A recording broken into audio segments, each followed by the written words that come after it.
नमस्कार दोस्तों, स्वागत है आपका अघोरियों की रहस्यमयी दुनिया में। क्या आपको पता है अघोरी लोग अपने भोजन में मुर्दों का कच्चा मांस क्यों खाते हैं, या फिर अघोरियों को मुर्दों से शारीरिक संबंध बनाने में क्या मिलता है? और सबसे रहस्यमयी बात यह है कि अघोरी लोग महिला के पीरियड्स के दौरान ही शारीरिक संबंध क्यों बनाते हैं? अघोरी लोग शमशान में ही साधना क्यों करते हैं, जहां बाकी लोग जाने से भी डरते हैं? और अघोरियों की मृत्यु के बाद उनका अंतिम संस्कार कैसे किया जाता है, और महिला अघोरी साधु अपना जीवन कैसे जीती हैं? लेकिन आज हम आपको सच्चे अघोरी की पहचान से लेकर के उनकी रहस्यमयी जीवन के पहलुओं को छुएंगे और जानेंगे, और जिससे जानकर आप हैरान रह जाएंगे। आप सोच भी नहीं पाएंगे कि अघोरियों की रहस्यमयी दुनिया इतनी गहराई तक जाती है। और सचमुच ये कहानी आपकी सोच को पूरी तरह से बदल के रख देगी।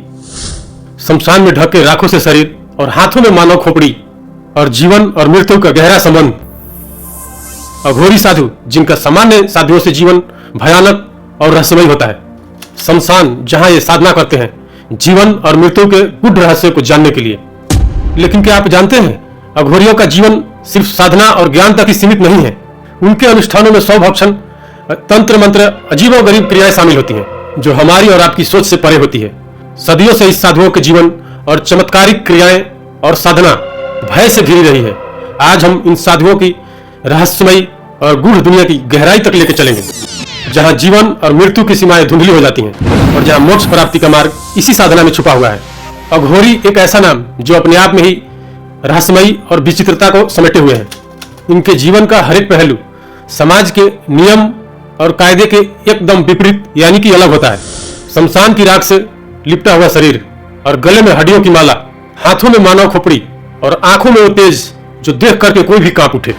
और काले चोले में लिपटे ये साधु किसी रहस्यमयी दुनिया के प्रतीत होते हैं। और अघोरी साधु अपने जीवन में साधारण मानव से अपने आप को परे समझते हैं, और जहां साधारण मानव भोजन को पवित्र मानता है, वही अघोरी साधु सौ का मांस खाते हैं, और मानव खोपड़ी जिसे वो कपाल कहते हैं उसी में वो लोग भोजन करते हैं। और उनके लिए कोई घृणापद कार्य नहीं है, बल्कि वो शिव के आशीर्वाद मानते हैं, और वो मानते हैं कि शिव का हर एक रूप पवित्र है, चाहे वो सौ हो या फिर मल। और इस दुनिया में उनके लिए कुछ भी अपवित्र नहीं होता।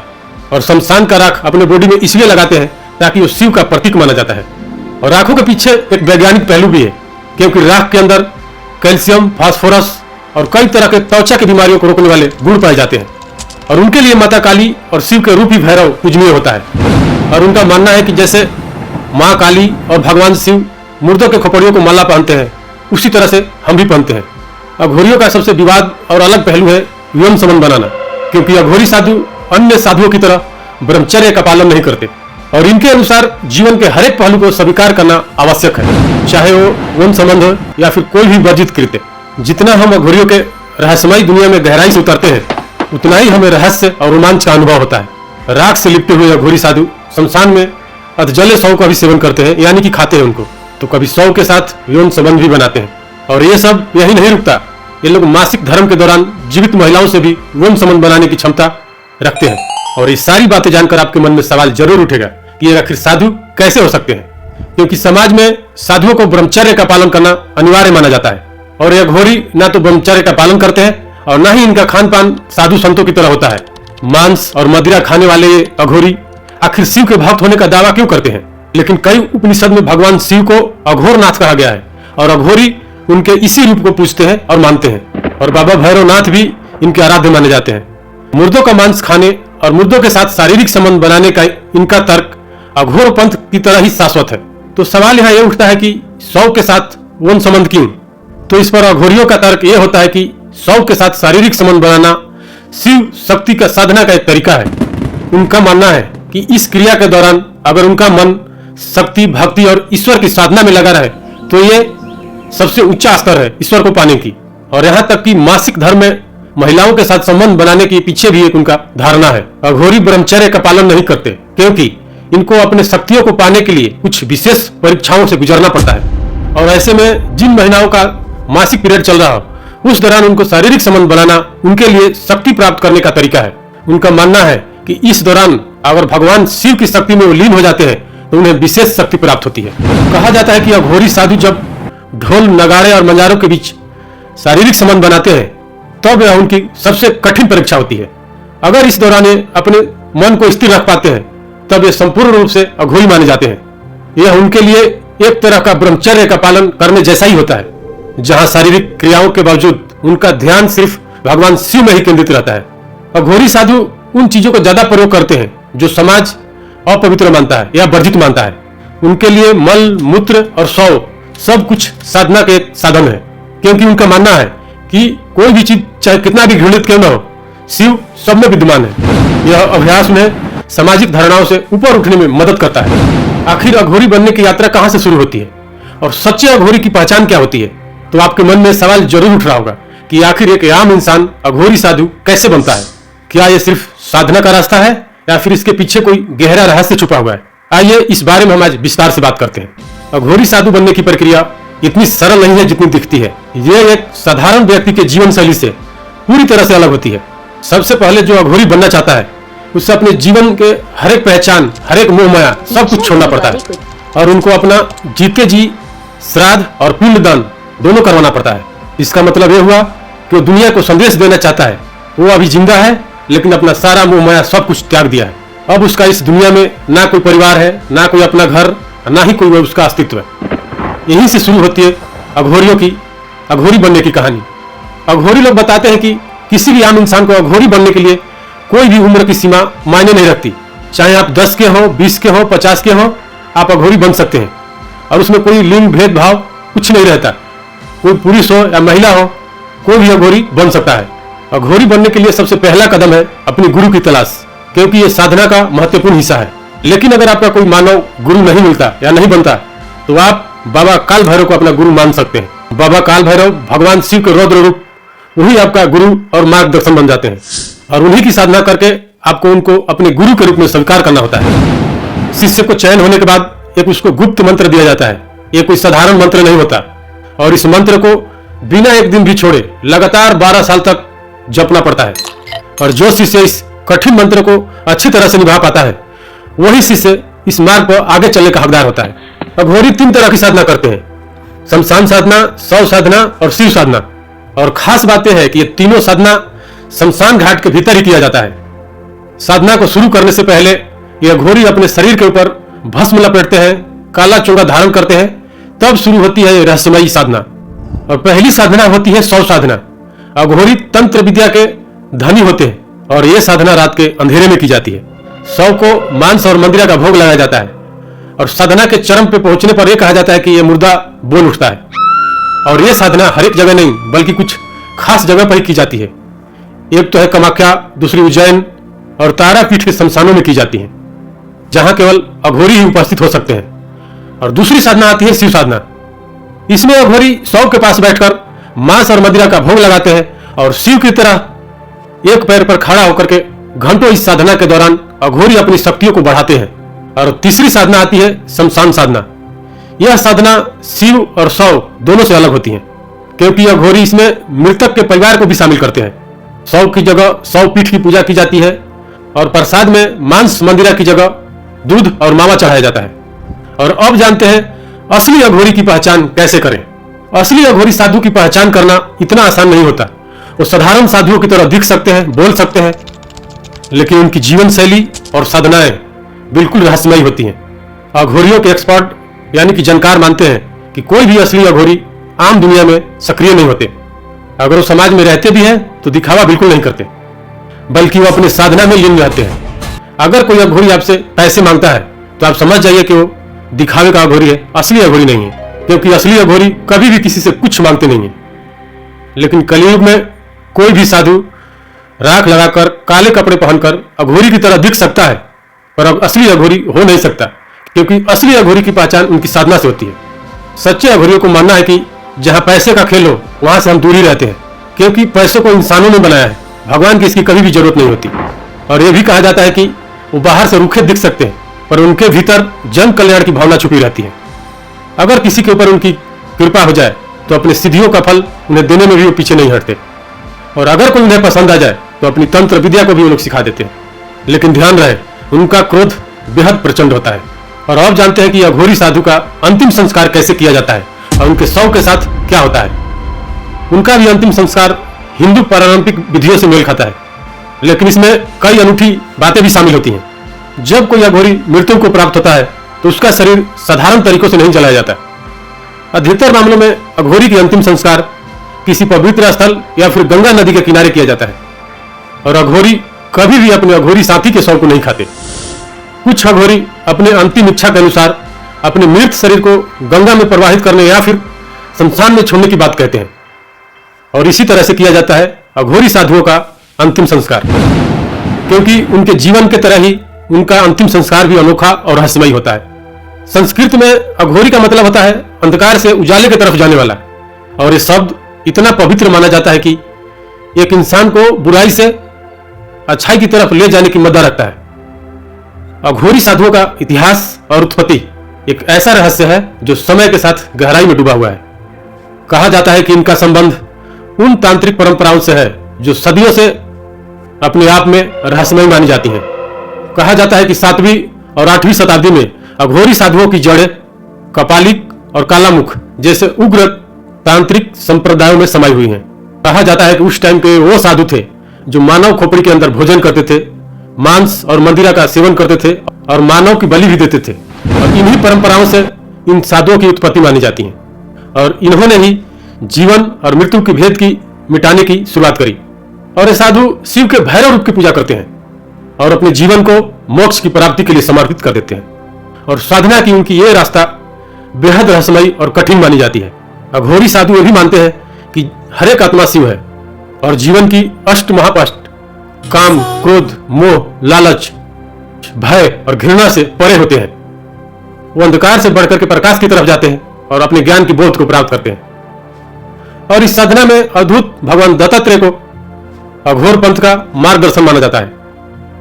और यह भी कहा जाता है कि अघोर परंपरा का श्रेय स्वयं भगवान शिव को दिया जाता है, लेकिन अघोरी परंपरा को संगठित करने का श्रेय जाता है बाबा कीनाराम को। और वो अघोरी साधुओं के आदि गुरु माने जाते हैं। तो कहते हैं कि बाबा कीनाराम का जन्म 1658 ईस्वी में उत्तर प्रदेश के रामगढ़ गांव में हुई थी। उनका जन्म भाद्रपद के चंद्र महीने के कृष्ण पक्ष की चतुर्दशी के दिन हुआ था और जिसे शिव पूजा के लिए शुभ माना जाता है। और वो दांतों के पूरे सेट के साथ पैदा हुए थे, जो कि एक दुर्लभ घटना और आध्यात्मिक शक्ति का संकेत है। 17वीं शताब्दी में जन्मे बाबा कीनाराम को एक चमत्कारिक संत के रूप में देखा जाता है, जिनका जीवन हमेशा असाधारण घटनाओं से भरा हुआ था। और उनके बारे में यह भी कहा जाता है कि वो जन्म के 3 दिन बाद तक ना रोए और ना ही अपनी मां का दूध पिया। फिर 3 दिव्य साधु आए जिन्हें ब्रह्मा और विष्णु महेश का अवतार माना गया। उन्होंने उनके कान में एक ऐसी मंत्र फूकी, तब वो पहली बार रोए और अपनी मां के दूध पिए। और एक घटना उनके दिव्य जीवन की शुरुआत मानी जाती है। और अपनी खोज के दौरान बाबा कीनाराम ने भगवान दत्तात्रेय के शिष्य कालूराम के पास पहुंचे और बाबा कालूराम ने उन्हें गहरे अघोर पंथ के सिद्धांतों और गहराइयों से परिचित कराया। और बाबा कीनाराम को जल्द ही इस साधना के गहराइयों का बोध हुआ और वो एक कुशल अघोरी साधक बन गए। और बाबा कीनाराम की साधना तब ज्यादा विशेष हो गई जब उन्हें अघोरियों की माता सिंगलाज का आशीर्वाद प्राप्त हुआ। और एक दिन बलूचिस्तान की गुफा में जब माता हिंगला ने उनके सामने ही प्रकट हुआ और बाबा कीनाराम को एक दिव्य मंत्र और एक खोपड़ी भेंट की। और एक खोपड़ी अघोर साधना की प्रतीक बन गई।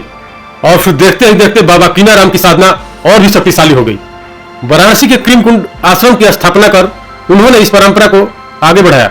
और आज भी यह माना जाता है कि वहीं के शिक्षाओं से अलौकिक शक्तियां प्राप्त होती हैं।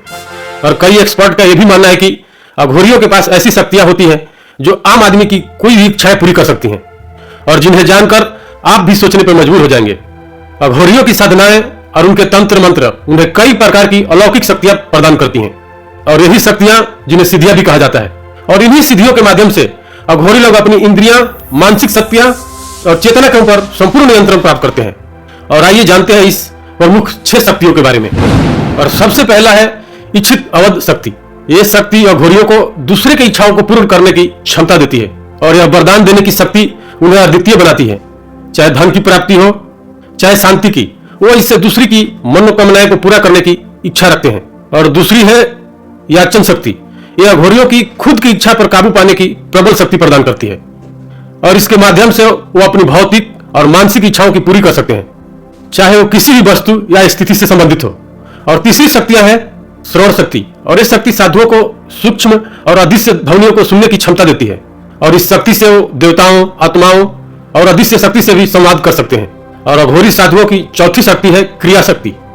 यह उन्हें निरंतर सक्रिय और साधनारत बनाए रखती है और इस शक्ति से साधक मानसिक और शारीरिक क्रियाओं के तंत्र में लीन रहते हैं और बिना थके ही अपनी क्रियाओं को, अपनी साधनाओं को पूरा कर सकते हैं। और पांचवी शक्ति है प्रवेश अवधि शक्ति और इस शक्ति अघोरी साधु को त्रिकालदर्शी बना देती है, जिससे वो भूत, भविष्य और वर्तमान की घटनाओं को देख सकते हैं। यह उन्हें दिव्य ज्ञान और भविष्यवाणी करने की क्षमता प्रदान करती है।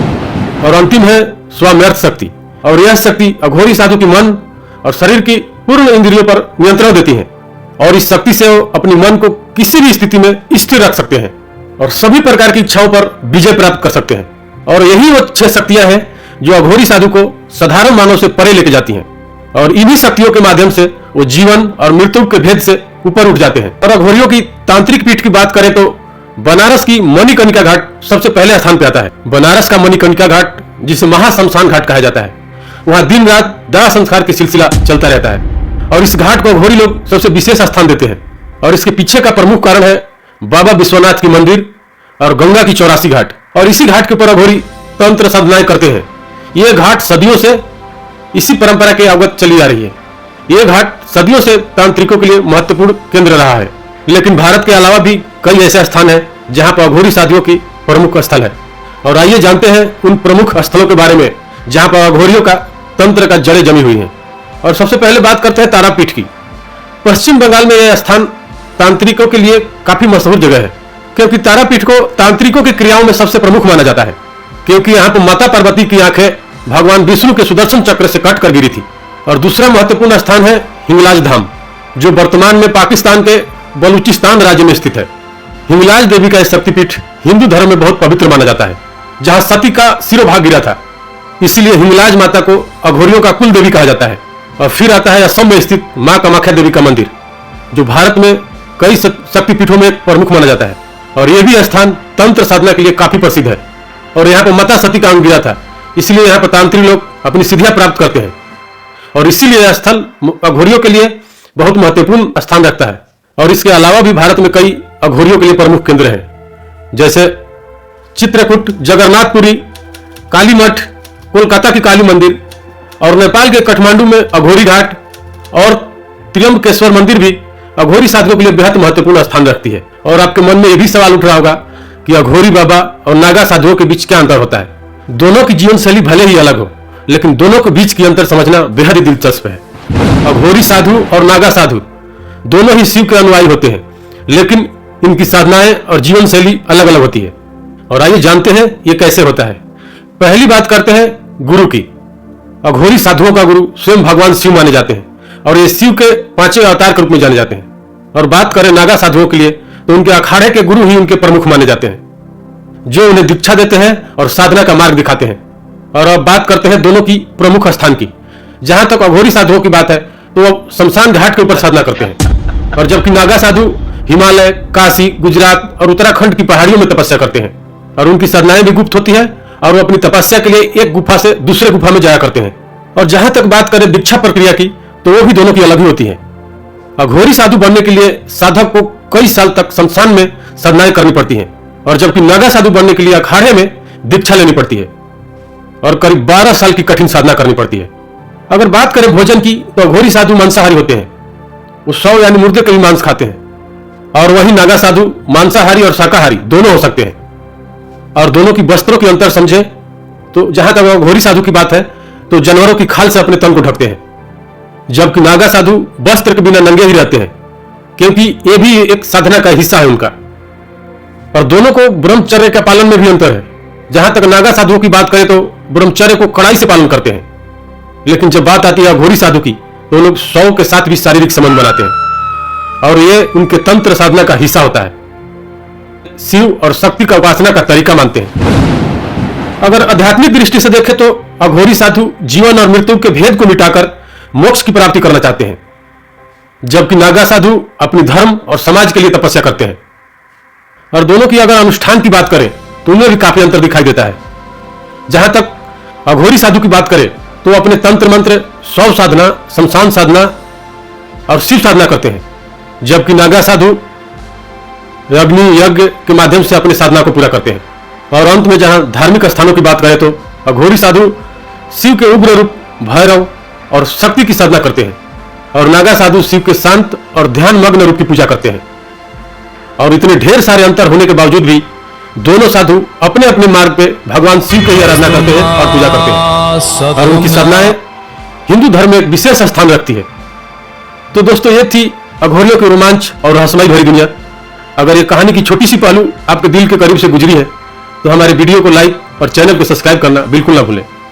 कहानी से मैं विदा लेना चाहता हूं। Thank you.